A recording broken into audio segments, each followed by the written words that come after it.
Are you ready to unlock the secrets of India's booming markets? Can you imagine volatility with the precision of a master strategist? I'm thrilled today to introduce Anup Maheshwari, co-founder and chief investment officer at 360 ONE Asset. With over 26 years of dominating India's investment landscape, from his stellar tenure at DSP BlackRock to pioneering bold strategies at IIFL, Anup turns opportunities into wealth with unmatched vision. Today on the interview with me, Ayesha Faridi, he's right here to answer what's next for India's markets and investors. Anup, welcome to ET Now. Thank you so much for your time. Thank you, Ayesha. Thank you very much. So how does India prosper? Because I remember pretty much the same time last year, you were warning all the investors out there, go easy, we may hit a consolidation patch. And boy, we have. It's almost been a year, and it's only, now that you're seeing the markets pick up, very sectorally, albeit. Is the next year going to be the same, or can we see some cheer build in? So a lot has changed over the last 12 months, Ayesha. I think 12 months ago, we were a bit more cautious because the macros weren't particularly favorable. We had entered into a zone where there was a lot of tightening fiscally, monetarily as well. We had a reserve bank that was, fairly aggressive in terms of controlling credit growth, and earnings were looking like they were struggling. In fact, for the last 4 quarters, we've seen earnings being downgraded quarter by quarter till the last quarter. So a consolidation, I think, was the need of the day. Valuations were also high last year. We've seen valuations adjust downwards. And I'd say all of those factors that we were worried about last year have pretty much reversed. So monetary policy has become very, very easy with the new RBI governor in place. Interest rates have come off. Fiscally, we started giving a boost to consumption. We've seen what the government's done on income tax as well as GST. And earnings, we think the downgrade cycle is over. And we probably see minor upticks, but at least no further downgrades. So in that sense, I'd say we're more positive than we would have been 12 months ago. We still have to digest a bit of overvaluation, I would say, depending on which sector we're talking about. So it's not going to be necessarily all broad-based. But I think bottom-up, this market's looking a lot more interesting now. It also helps that relative to the rest of the world, India had outperformed massively when same time last year. In the last 12 months, other markets have caught up a lot while India's gone nowhere. So India's relative standing from a, relative to the rest of the world point of view has also got a lot better. So on all counts, I would say more positively biased than the same time last year. Yeah. But again, I'd just temper expectations. This is not a runaway bull market. I think we are back into that 10 to 15% type of return expectations. The one thing, Anup, when I look back at the year, the one thing which really stayed put was the DII money. The SIP money continued to flow in, continued to support the markets. While that part is taken care of, and I completely understand about the financialization of savings, which is currently at play, what about the HNIs and the ultra HNIs? Because you would have a closer, sort of ear to the ground with that faction of the market. What are they feeling about it? You think another year of consolidation and sedate returns, what would they do with their equity holdings? So HNIs, again, there's a constant cash flow that they're experiencing either through their businesses or a sale of a business. So to our mind, there will always be some sort of equity allocation that would occur. Over the past 12 months, we've seen a lot of people also diversifying a little bit, investing overseas. That's become a bit of a trend with the ultra HNI community. We've seen a lot of investments into property, real assets. But equities will always be a fairly decent mainstay of their entire net worth. So we haven't really seen too much of negative action from an HNI point of view. It's been sedate as the market has been. And we notice a correlation. When markets pick up, even HNI interest starts picking up again. So is now the time to build up and invest more into equities, looking at a 1 to 2 year time frame? Yeah, in a way, it's always a good time, for sure, depending on your time frame. But yeah, I would say we're a little more positive now, again, than we were 12 months ago. I think valuations are still a bit above where you would ideally like it to be. But we have to also see valuations in the context of interest rates, which are lower. So lower interest rates result in slightly higher valuations. So yeah, it's a decent market. As I said, we're back to that 10 to 15% potential expectations of returns when you typically look at this asset class. For higher than that, I think our valuations will have to be a bit lower. What would lead to that? I mean, do you even see those trigger points that would ease down valuations? I think our concern is more global on that front, Ayesha. I think domestically things seem to be reasonably well set. But globally, from when we look at sort of parameters, particularly in the US, the concentration in the top 10, ownership, wealth, market cap, and the fact that a lot of incremental cash flow in the US, in fact, they're not all the incremental free cash flow is going now into investing into hardware and data centers and stuff like that. Our concern is that the return on capital of those investments will be very subpar initially. And I'm not sure markets would appreciate it at some point in time. So there's a bit of a bubble there for sure. And whenever that bubble unwinds itself, it could have a repercussion across, it tends to impact global markets, somehow or the other. So I think that's maybe a concern at the back of one's head. But I think domestically, we're feeling a lot more comfortable. I was talking to another gentleman just the other day as to how the world is getting more inclusive as opposed to globalization as a theme playing out. If one has to just look inclusive, cut the noise around tariffs, which we've grappled with pretty much throughout the year, and build a portfolio which is kind of resilient and sort of, in that sense, sanitized from the rest of the world, what sector flavor should one have? Sure. A few sectors that straight away come to mind, financials. It's a domestic sector. It's the largest. It's a third of our market cap. Frankly, without financials performing, it's difficult to imagine the stock market doing well. But the only thing is, if global markets fall, so would financials because of the large FI ownership, no? Well, a lot of that has already happened in terms of most of the FI outflow has been through financials. Sure, yes. And their positioning in financials. They're now underweight. So I think incrementally the impacts are more limited. I mean, one of the reasons financials underperformed was exactly for this. But I think we've seen the worst of that. Going forward, next year, earnings in financials will be a lot better, just given the lag effects of interest rates. And valuations are still very reasonable. So I think that's one sector, and it has potential scale and profitability. Another sector that we like, which is very domestic, is telecom. Simply because pricing is still incredibly low. The sector is obviously consolidated.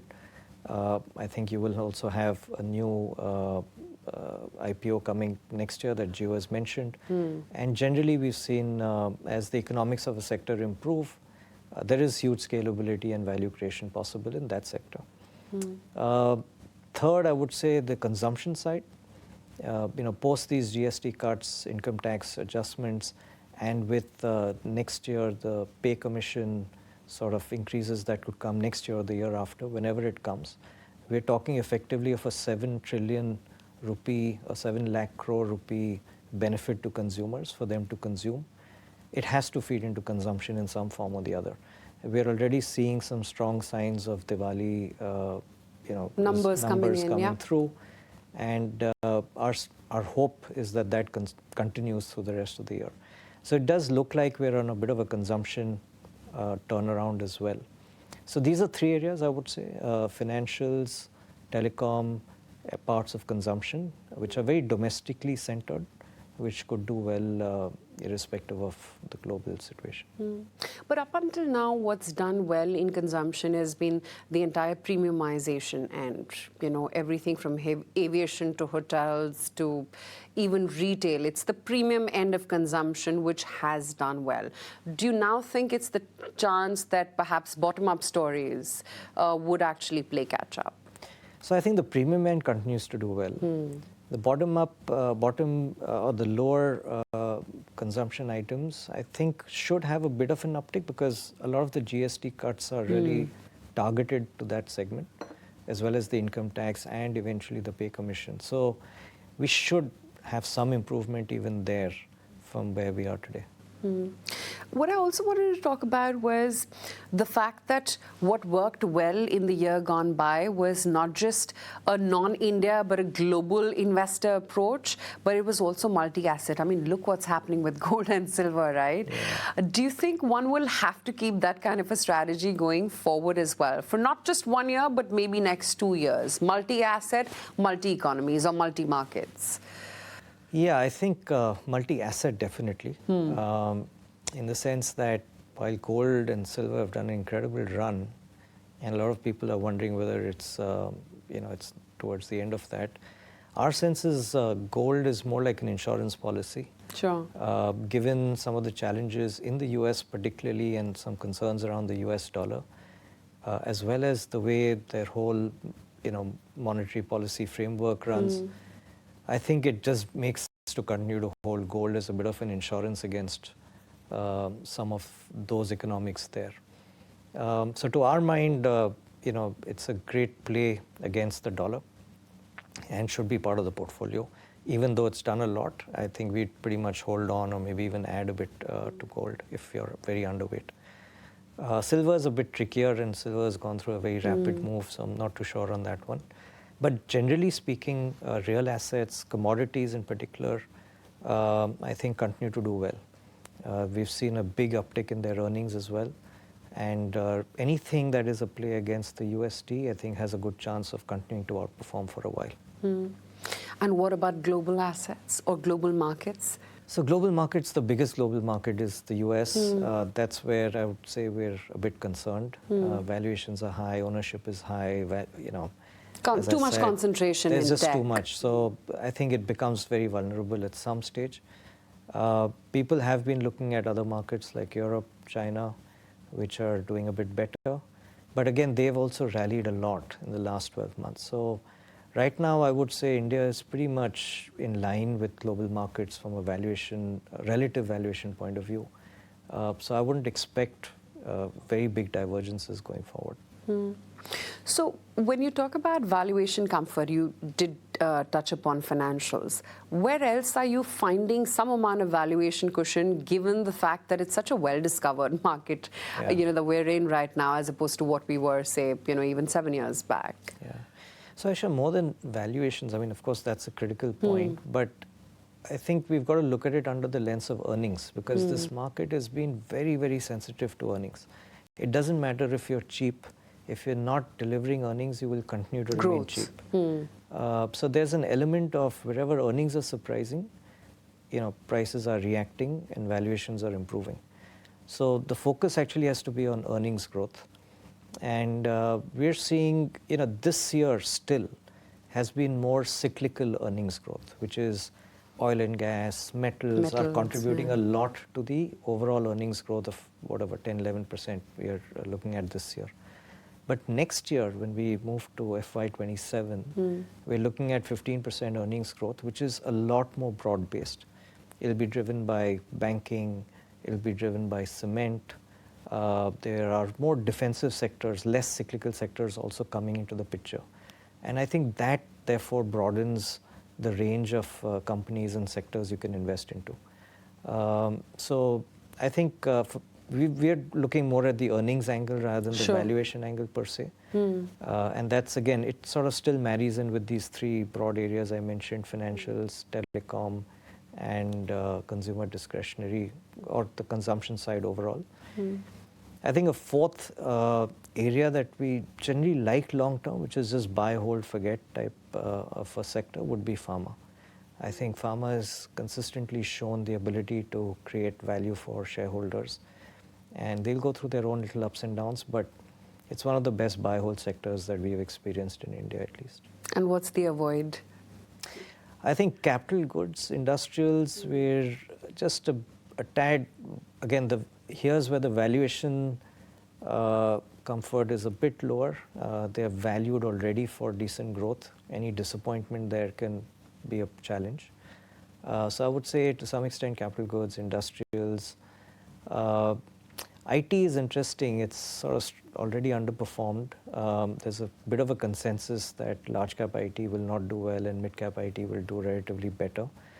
I think the struggle continues on this sector a little bit, but valuations are supportive, but we have to wait for growth. Until growth comes, it's going to be a challenge. I get that point now with the IT example. Exactly. Okay. So I would say more some of the cyclical sectors is where we'd be a bit careful, barring maybe commodities as an exception.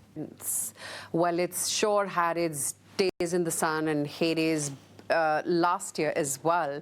From there, the stocks corrected. And now with the way the world is shaping up, you know that defense has to be part of your core portfolio. It's about timing it right. It's about valuation and where you see growth. Yeah, absolutely. And again, same time last year, defense was a really hot theme somewhere last year. Yeah. And again, if you bought it then, you would have seen a fairly big drawdown. So the theme remains. Yeah. Defense companies continue with decent order books. Earnings visibility exists, but you have to make sure you're buying with some degree of margin of safety. So I would say, again, given the consolidation of the last year and correction actually in a lot of defense names, it's looking a lot better. Again, we'll have to pick and choose some names here. But I would say defense is looking sort of in line with the market is where I'd position it right now. I don't think it's going to be a massive outperformer because valuations are still high, even though they've corrected.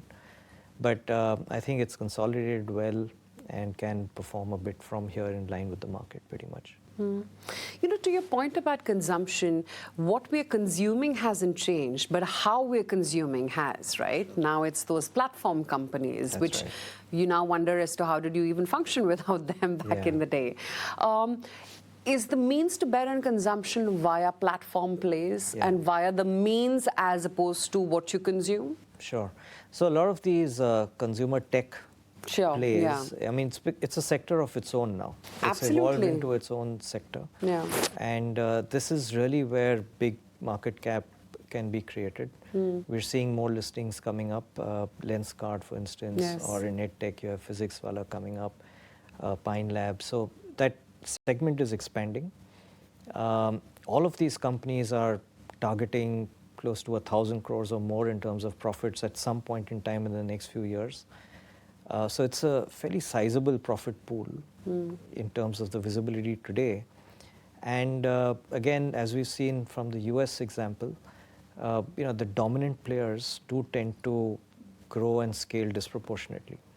So you will have a few very large winners in each of these spaces that by default will have to become part of your portfolio at some point or the other. So that's another area that we didn't touch upon, but within the whole consumption space, this consumer tech segment will emerge as a sector of its own right. And there's a very large potential market cap that could get created there too. So yeah, we'd keep a close eye on all those names and definitely, again, have some of them in the portfolio. What I also wanted to talk about was, it seems like next year is going to be better than what we've had. But what are the red flags, irrespective of all the domestic consumption story, the earnings revival, sort of valuation comfort, which is already at play? What do you think could go wrong?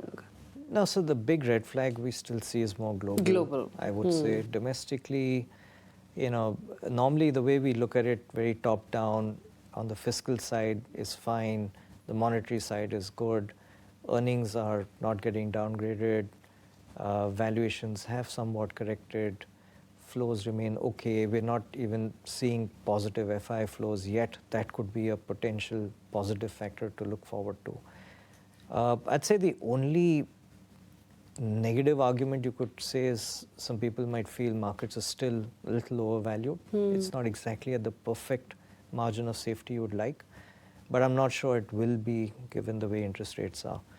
So I don't see too many red flags domestically, to be honest. I think it's more global that we'd be worried about. That's a good thing.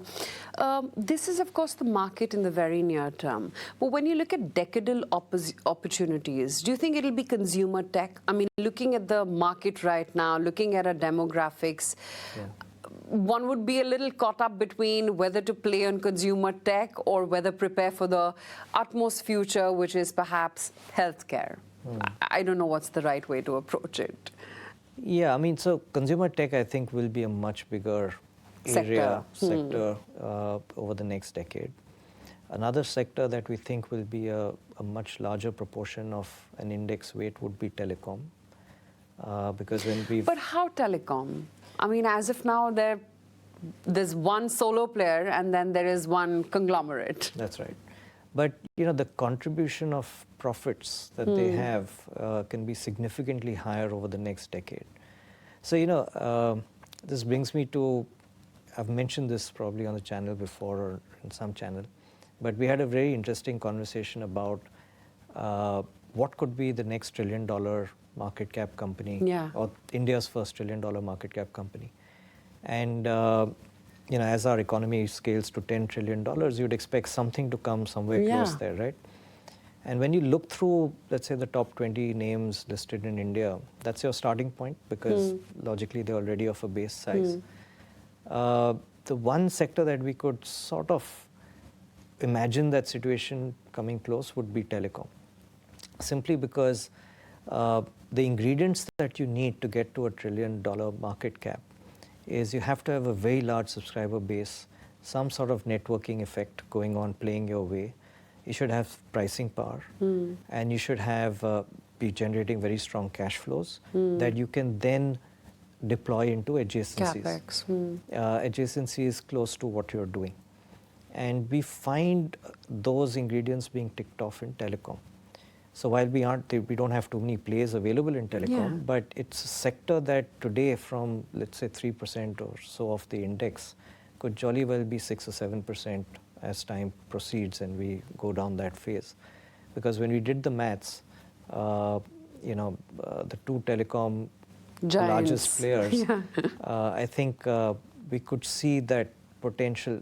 Maybe $1 trillion is still a bit of a stretch, but their ability to get to a much higher market cap than they are today at least exists.